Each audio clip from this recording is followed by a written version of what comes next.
তো এই ভিডিওতে আমরা Satyanath Tagore civil service study সেন্টারের আগামী বছরের যে অ্যাডমিশন টেস্ট হবে সেটার ব্যাপারে কিছু ডিসকাস করব। এই বছরের অ্যাডমিশন টেস্ট এবং টোটাল যে প্রসেস ছিল সেটা অলরেডি কমপ্লিট হয়ে গেছে, তোমরা সেটা জানো। সো আমাদের সবার মধ্যে একটা কোয়েশ্চেন আছে যে what qualities you need to get there. Admission test এবং তারপরে পার্সোনালিটি টেস্ট ক্র্যাক করার জন্য তোমার মধ্যে কোন কোন কোয়ালিটিসগুলো চাই, যেটা কিন্তু ম্যাক্সিমাম স্টুডেন্টের মধ্যে থাকে না বলেই তারা কিন্তু অ্যাডমিশন টেস্ট ক্র্যাক করতে পারে না। So what are the qualities you'll be needing to crack the admission test for the next year. ঠিক আছে, ফর দ্য নেক্সট ইয়ার সেটা কী কী দরকার হবে সেটা আমরা এক এক করে দেখব। প্রথমেই হচ্ছে অ্যাডমিশন টেস্টটাকে আমাদের ডিকোড করতে হবে, because this is the most important part. Apart from personality test, সেটা তোমাদের অ্যাডমিশন টেস্টের সাথে থাকে, অ্যাডমিশন টেস্টে কিন্তু 200 মার্কস থাকে এবং পার্সোনালিটি টেস্ট বা ইন্টারভিউতে কিন্তু তোমাদের মাত্র 25 থাকে। তো তোমরা বুঝতেই পারছো মেজর এমফাসিস কিন্তু আমাদের কোথায় দিতে হবে, অ্যাডমিশন টেস্টের উপর দিতে হবে। তো what are the things we need to decode two crack the admission test? First হচ্ছে হাইব্রিড মডেল। এখানে যে অ্যাডমিশন টেস্ট না হয়, it's an hybrid admission test, মানে এমসিকিউ থাকে, ডেসক্রিপটিভ থাকে এবং তার সাথে কিন্তু এসেও থাকে বা রচনা রাইটিং, যেটাকে বাংলায় বলা হয়, সেটাও থাকে।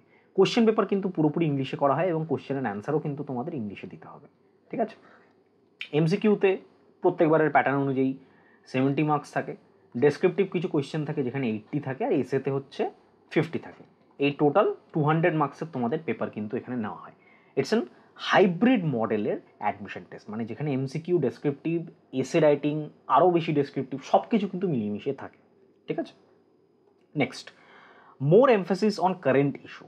এই যে ডেসক্রিপটিভ সেকশন রয়েছে না, এই ডেসক্রিপটিভ সেকশনে কিন্তু যে কটা কোশ্চেন আসে সেই কোশ্চেনগুলোতে কিন্তু মূলত কারেন্ট ইস্যুর ওপরে এমফাসিস করা হয়, অর্থাৎ কারেন্ট ইস্যু বা কারেন্ট সিনারিও যেগুলো সোশ্যাল, পলিটিক্যাল, এনভায়রনমেন্টাল, ইকোনমিক্যাল যে ইস্যুগুলো রয়েছে সেগুলোর উপর কিন্তু আমাদের এমফাসিস করা হয়।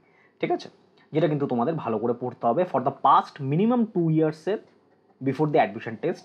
অর্থাৎ যারা 2025-এর জন্য অ্যাডমিশন টেস্টের জন্য বলতে পারো অ্যাডমিশন টেস্টের জন্য যারা প্রিপারেশান নিচ্ছ, তাদের ক্ষেত্রে তোমাকে মিনিমাম 2023, 2024 এই দুটো ইয়ার্সের কিন্তু কারেন্ট ইস্যু ভালো করে স্টাডি করতে হবে। শুধুমাত্র পড়া নয়, ভালো করে স্টাডি করতে হবে।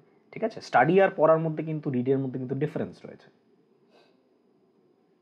Methods of structural answer writing, অর্থাৎ এখানে যে তুমি ডেসক্রিপটিভ অ্যান্সার লিখবে এটা কিন্তু স্ট্রাকচারাল হতে হবে। কেন? 20 মার্কসের কোয়েশ্চেন থাকছে যেখানে জেনারেলি, এবং যেখানে ওয়ার্ড লিমিট থাকে 50 ওয়ার্ডস। তো 50 থেকে 75 ওয়ার্ডসের মধ্যে কিন্তু তোমাদের লিখতে হয় কোয়েশ্চেনটা। সো বুঝতেই পারছো একটা হিউজ, একটা ডোমেইন স্পেসিফিক একটা কোয়েশ্চেনকে 50 to 75 ওয়ার্ডসের মধ্যে পুট করা, it's quite a mammoth task. It's a quite a mammoth task, এটা কিন্তু তোমাদের মাথায় রাখতে হবে। ঠিক আছে, নেক্সট যেটা ইম্পর্টেন্ট থিং, আরেকটা হচ্ছে time management and smart study. ঠিক আছে, টাইম ম্যানেজমেন্ট করাটা কিন্তু ইটস এ হিউজ ফ্যাক্টর। পরীক্ষার সময় যেটা হয়, আমরা কিন্তু ম্যাক্সিমাম প্রত্যেকবারই স্টুডেন্টের থেকে আমি শুনি যে এসে লিখতে পারেনি, এমসিকিউতে 2-3টা ছেড়ে এসছে। তো this thing should not happen in the actual admission test, because এখানে কম্পিটিশন কিন্তু যথেষ্ট হায়ার। তো তোমাকে কিন্তু প্রত্যেক কটা কোয়েশ্চেন অ্যাটেম্প করতে হবে এবং প্রপারলি অ্যাটেন্ড করতে হবে, এবং তার সাথে সাথে অবশ্যই তুমি যে প্রিপারেশান নিচ্ছ তার জন্য কিন্তু একটা স্মার্ট স্টাডিও দরকার। স্মার্ট প্রপারলি যদি তুমি স্টাডি না করো, you can not get through the admission test. এটা কিন্তু আমি বারবার বলছি, এটা এমফাসিস করো। আর কেন বলছি এই ইনস্টিটিউশনটা? Because this is a very premier institution. এক একটা স্টুডেন্টের পেছনে তোমাদের ফ্রি হস্টেল থেকে শুরু করে free study material, free book, সব কিছু দেওয়া হচ্ছে। You are getting an overall, দিল্লিতে বসে 10 লাখ টাকা খরচা করে তুমি যেটা পাবে সেটা তুমি ওয়েস্ট বেঙ্গলে বসে কিন্তু, মানে বের মিনিমাম খরচায় বলতে পারো। তোমরা জানোই যে যারা ইউআর রয়েছে তাদের মান্থলি ফিস থাকে এখানে জেনারেল ক্যাটাগরি স্টুডেন্টের 1000 করে, আর ওবিসি, ইউআর অ্যান্ড ওবিসি 1000 করে, আর এসসি এসটি হচ্ছে 500 করে নেওয়া হয় মান্থলি। তো it's a bear minimum thing. আমরা স্কুল কলেজে এর থেকে বেশি স্যার কোচিংয়ে পড়তাম বা ব্যাচে পড়তাম স্যারদের কাছে টিউশন ফিস দিয়ে, রাইট? সেটাতে তুমি বসে এখানে প্রিমিয়াম কোয়ালিটির তুমি ইউপিএসসির কিন্তু গাইডেন্স পেয়ে যাচ্ছ। আচ্ছা, এবার হচ্ছে টাইপ অফ কোয়েশ্চেন।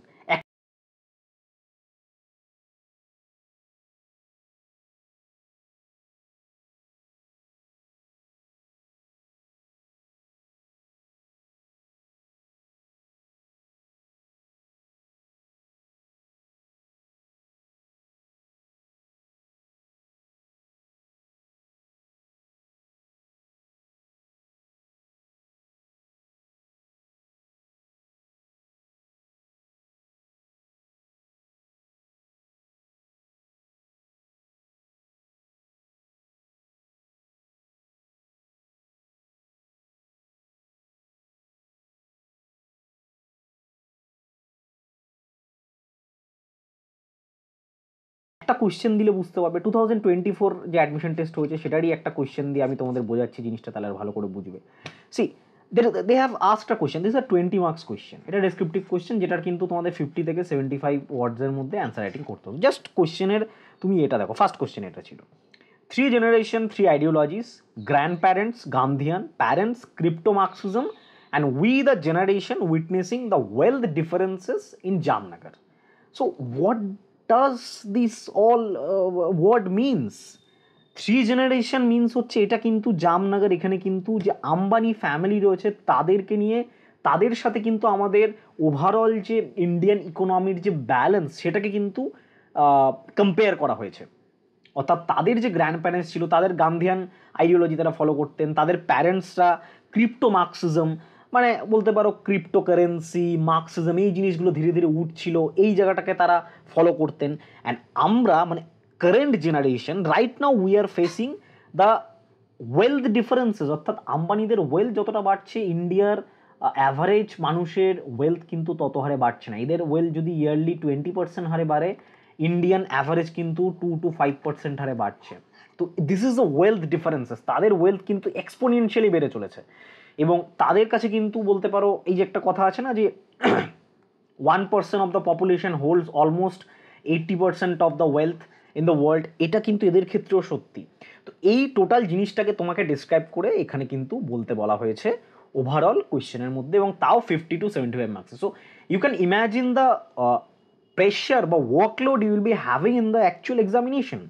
তোমাকে কোয়েশ্চেনটা বুঝতে হবে, তারপর অ্যানালাইজ করতে হবে, তারপরে এত শর্ট স্প্যানের মধ্যে তোমাকে লিখতে হবে, স্টিল একটা স্পেসিফিক টাইম ফ্রেমের মধ্যে। তো this is a very humongous task, ঠিক আছে।